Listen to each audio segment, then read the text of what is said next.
Pasangan rakan sekerja ambil cuti bersama dicekup Jabatan Agama Islam Negeri Johor Jaish selepas dikesan berhalwat di sebuah hotel di Kluang Johor pada Selasa. Jaish dalam kenyataan berkata mereka melibatkan seorang lelaki berusia 50-an manakala wanita berumur 30-an yang masing-masing merupakan suami dan isteri orang serta mempunyai anak.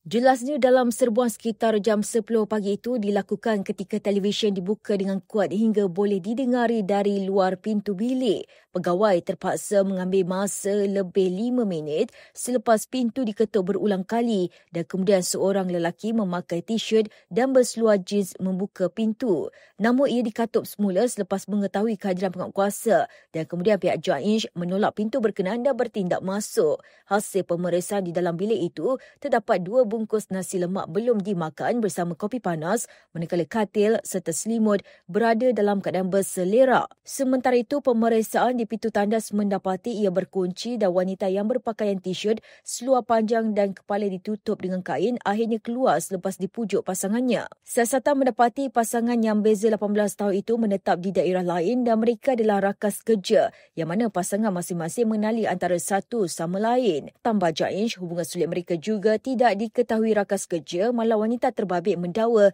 hanya memaklumkan pada suaminya pergi bekerja walhal dia sedang bercuti. Pemeriksaan lanjut, mereka memasuki hotel pada jam 8 pagi dan akan keluar pada pukul 12 tengah hari pada hari yang sama. Berikutan itu, mereka ditangkap atas kesalahan halwat Seksyen 27 Enakmen Kesalahan Jenayah Syariah Johor 1997 dan telah dibawa ke Balai Polis untuk tindakan lanjut.